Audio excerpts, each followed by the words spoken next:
High friends, welcome to Lux கணிதம். அடுத்த எடுத்துக்காட்டு 1.15 பார்க்க போகிறோம். என்ன கொடுத்துருக்காங்கன்னு பார்க்கலாம். F from N to N. N அப்படின்றது இயல் எண், சரியா? ஸோ ஒரு இயல் எண்ங்கிறது ஃபஸ்ட்டு கணம், ரெண்டாவது கணமும் அதுதான் இயல் எண் தான் என்ற சார்பானது f of x equal to 3x + 2 x belongs to N. இப்போ இங்கே உள்ள எக்ஸ் என்னன்னா எண்ணில் அதுவும் என்ன தான், இயல் எண் தான். 1 2 3லேருந்து ஸ்டார்ட் ஆகுது அப்படின்னு சொல்லியிருக்காங்க, சரியா? என வரையறுக்கப்பட்டால் ஃபஸ்ட்டு கொஸ்டின் 1 2 3இன் நிழல் உருக்களை காண்க. அப்போ முன் உரு 1 2 3, அப்போ நிழல் உரு நம்ம கண்டுபிடிக்கணும். இந்த 1 2 3ஐ இதில் சப்ஸ்டிட் பண்ணி ஆன்சர் கண்டுபிடிக்கணும், அதுதான் நிழல் உரு. நெக்ஸ்ட்டு 29 மற்றும் 53இன் முன் உருக்களை காண்க. 29 53ங்கிறது இதோட ஆன்சராக வரணும், சரியா? முன்னுருனா அப்போ இதுதான் நிழல் உரு. இதுக்கு முன்னாடி எக்ஸுக்கு என்ன மதிப்பு போட்டிருந்தா இந்த 2 நம்பரும் வரும் அப்படின்றத நம்ம கண்டுபிடிக்கணும். ஸோ இப்போ இங்கே எக்ஸோட ஆன்சர் கண்டுபிடிக்கணும். நெக்ஸ்ட்டு அந்த சார்பு என்ன வகையை சேர்ந்தது அப்படின்னு கேட்டிருக்காங்க. அந்த சார்பு என்ன சார்புன்னு நம்ம கண்டுபிடிக்கணும், சரியா? கண்டுபிடிக்கலாமா?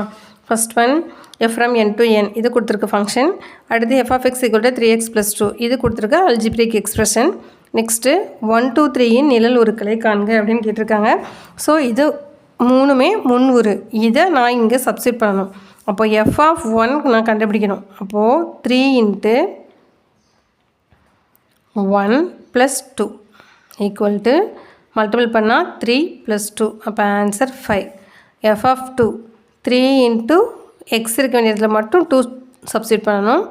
2 ஈக்குவல் டு 6, 3 2 6, 6 + 2, அப்போ ஆன்சர் வந்து நம்மளுக்கு 8 கிடைக்கும்.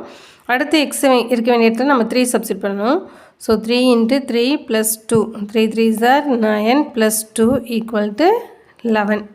ஓகேவா? ஸோ இப்போது இதோட நிழல் உரு கேட்டிருந்தாங்க. இப்போது ஆன்சர் எழுதிக்கலாமா? 1 2 3 இதோட நிழல் உருக்கள்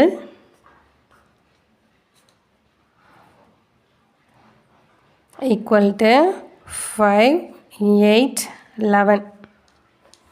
ஓகே, நெக்ஸ்ட்டு செகண்ட் சப்டிவிஷன் என்ன கேட்டிருந்தாங்கன்னா 29இன் நிழல் உரு எக்ஸ் எனில் எக்ஸ் ஈக்குவல் டு 29. அதாவது 29ஓட நிழல் உரு கண்டுபிடிக்க சொல்லியிருக்காங்க. நம்ம என்ன எடுத்துக்கிறோம்? 29 நிழல் உரு நான் எக்ஸ்ன்னு வச்சுக்கிறேன். இப்போ நான் எக்ஸோட மதிப்பை நான் கண்டுபிடிக்கணும், சரியா? ஸோ அப்போ எக்ஸோட மதிப்பை எப்படி கண்டுபிடிக்கணும்? எஃப் ஆஃப் எக்ஸோட அல்ஜிப்ரிக் எக்ஸ்பிரஷன் நமக்கு தெரியும். 3x + 2ங்கிறது தெரியும். அப்போ அதுதான் என்னன்னு கொடுத்துருக்காங்க, 29ன்னு கொடுத்துருக்காங்க. ஸோ இதிலேருந்து நான் எக்ஸோட ஆன்சரை கண்டுபிடிக்கணும். அப்போ 3x = 29. இந்த +2 அந்த சைடு போகல -2 ஆயிரும். So answer 27. 3x 27 இருந்தால் அப்போ எக்ஸோட வேல்யூ என்ன? 27/3. 1 3 is 3, 9 3s are 27. ஸோ எக்ஸோட வேல்யூ இப்போ எனக்கு என்ன கிடச்சிருக்கு அப்படின்னா 9 அப்படின்னு கிடச்சிருக்கு, சரியா? நெக்ஸ்ட்டு செகண்ட் ஒன் எனக்கு இதுவே இன்னொரு நம்பரும் கேட்டிருந்தாங்க, 53 கேட்டிருந்தாங்க, சரியா? இப்போது 53இன் நிழல் உருவை நான் என்னென்னு எடுத்துக்கிறேன்? எக்ஸாக எடுத்துக்கிறேன். அப்போ இப்போ எஃப் ஆஃப் எக்ஸோட வேல்யூ என்னென்னா 53. ஸோ இப்போ நான் எக்ஸோட வேல்யூ கண்டுபிடிக்கணும். ஸோ எஃப் ஆஃப் எக்ஸுங்கிறது எனக்கு என்ன தெரியும்? 3x + 2ங்கிறது எனக்கு தெரியும், அதுதான் 53. அப்போது 3x = 53 - 2, so answer 51. 3x 51னா so எக்ஸோட value 51/3. 1 3 is 3, 1 3 is 3, remaining 2, 7 3s are 21, so 17. So answer x = 17. இப்போ நம்மளுக்கு என்ன கேட்டிருந்தாங்க? 29 மற்றும் 53இன் முன் உருக்கள்னு கேட்டிருந்தாங்க. ஸோ ஆன்சர் எழுதிக்கலாம். 29, 53இன் முன் உருக்கள் = 9, 17. ஓகேவா? நெக்ஸ்ட்டு இது ஒரு என்ன சார்புன்னு கேட்டிருந்தாங்க. நெக்ஸ்ட் அது பார்க்கலாம். ஓகே, நெக்ஸ்ட்டு தேர்ட் சப்டிவிஷன் என்ன கேட்டிருந்தாங்கன்னா இது என்ன வகையான சார்பு அப்படின்னு சொல்லி கேட்டிருந்தாங்க, சரியா? இப்போ நம்ம கண்டுபிடிச்சதை வச்சு போடலாம். ஃபஸ்ட்டு ஒன்றும் என் தான், இந்த ஃபங்க்ஷனே வந்து எண்ணிலேருந்து எண்ணுக்கு தான் கனெக்ட் ஆகுதுன்னு சொல்லியிருந்தாங்க, அப்படி தான். அப்போது இப்போ நான் வந்து இந்த மாதிரி போட்டுட்டேன் அப்படின்னா 1 2 3 எக்ஸட்ரா அதில் என்னெல்லாம் வந்தது? 23 வந்தது. நெக்ஸ்ட்டு 50 3 வந்தது. அதாவது ஃபஸ்ட் ஒன்னில் இல்லை, இது 1 2 3 4 5 எக்ஸட்ரா போயிட்டே இருக்கும். நெக்ஸ்ட்டு இங்கே தான் நம்மளுக்கு ஆன்சரில் தான் என்னெல்லாம் கிடச்சிது அப்படின்னா, இதுவும் என் தான். ஸோ 1லேருந்து தான் ஸ்டார்ட் ஆகணும். பட் 1லேருந்து ஸ்டார்ட் ஆகுது. நான் வந்து நம்பர் வந்து நம்மளுக்கு லார்ஜ் நம்பராக வர்றதுனால நான் டாட்டடாக போட்டுக்கிறேன். என்னெல்லாம் ஆன்சராக நம்மளுக்கு கிடச்சதோ அதை மட்டும் நான் எழுதிக்கிறேன். 5 கிடச்சிது, அடுத்து 8 கிடச்சிது, அடுத்து 11 கிடச்சிது. அடுத்து அவங்களே என்ன சொல்லியிருந்தாங்கன்னா, நிழல் உரு வந்து 29, அதோட முன்னுரு கண்டுபிடிக்க சொல்லியிருந்தாங்க. நெக்ஸ்ட்டு 53 இதெல்லாம் கேட்டிருந்தாங்க. இதை வந்து நம்ம 4 3 5 இந்த மாதிரியே எடுத்துக்கலாம். இப்போ நம்மளுக்கு ஆன்சரில் என்னெல்லாம் கிடச்சிதுன்னா, ஃபஸ்ட் ஒன் நான் கண்டுபிடிக்கும் போது எனக்கு 5 கிடச்சிது. செகண்ட் ஒன் கண்டுபிடிக்கும் போது எனக்கு 8 கிடச்சிது. தேர்டு 3ன்னு சப்ஸ்டிட் பண்ணும்போது 11 கிடச்சிது. அடுத்து 29 நான் வந்து நிழல் உருவாக கண்டுபிடிக்கும் போது எனக்கு இங்கே ஆன்சர் என்ன வந்தது அப்படின்னா,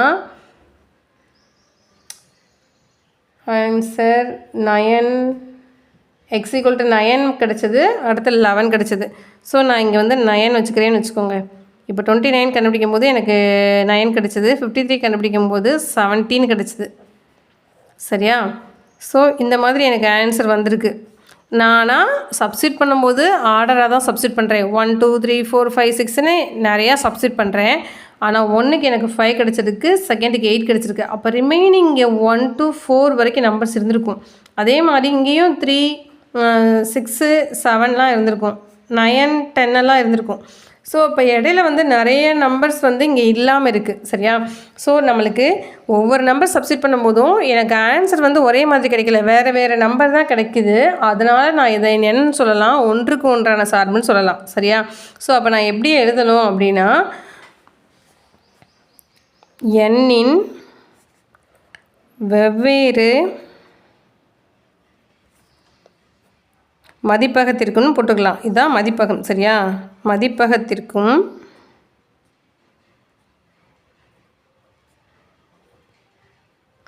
அதே மாதிரி வெவ்வேறான துணை மதிப்பகம் தான் எனக்கு கிடைக்குது. சரியா? துணை மதிப்பகம் கிடைக்கிறது. அதனால் நான் இதை என்னன்னு சொல்லலாம்னா, அப்போ எஃப் என்பது ஒன்றுக்கு ஒன்றான சார்பு. ஒன்றுக்கு ஒன்றான சார்பு. சரியா? இப்போது நம்மளுக்கு ஆன்சர் இப்போ பி, இதை நான் பின்னு எடுத்துட்டேன்னு வச்சுக்கோங்க. இதை ஏன்னு ஒரு கணமாக எடுத்துக்கிறேன், இது பின்னு ஒரு கணமாக நான் எடுத்துக்கிறேன் அப்படின்னா, இந்த பின்னு எடுத்துக்கிறேன் அப்படின்னா, அப்போ எனக்கு பியோட ஆன்சர் நம்மளுக்கு என்னவா கிடச்சிருக்குன்னா 5 8 11 29 53 இந்த மாதிரி தான் எனக்கு கிடச்சிருக்கு. ஸோ எக்ஸட்ரா இன்னும் நிறையா இதில் நம்பர்ஸ் கூட இருக்குது. இன்னும் இடையிலலாம் நம்பர்ஸ் இருந்தது, பட் எனக்கு ஆன்சராக அது கிடைக்கல. வீச்சகம் அது எனக்கு கிடைக்கல. சரியா? ஸோ அப்போ இந்த வீச்சகம் என்ன ஆகுது அப்படின்னா, எண்ணோட தகு உட்கணம், அதாவது இதுவும் எண்ணுக்குள்ளே தான் இருக்குது, இயல் எண்களுக்குள்ளே தான் இது இருக்குது. அதாவது இது வந்து பி கிடையாது, பியோட வீச்சகம். நான் பின்னு இப்போ எழுதணுன்னா எல்லா நம்பர்ஸும் எழுதணும் 1 2 3ன்னு, ஏன்னா அவங்க இயல் எண்கள்னு கொடுத்துட்டாங்க. ஆனால் பி இயல் எண்கள் ஃபுல்லாக எல்லாம் கிடைச்சாலும், ஆனால் பியோட வீச்சகம்னு எனக்கு கொஞ்சம் நம்பர்ஸ் கிடைக்கி, ஆனால் ரிமைனிங் நிறையா நம்பர்ஸ் அதில் இருக்குது. அப்போ அதனால் நான் இதை என்னென்னு சொல்லணும்னா, இது மேல் சார்பு கிடையாது. சரியா? ஸோ பியோட வீச்சகமானது என்னோட தகு உட்கணமாக இருக்குது.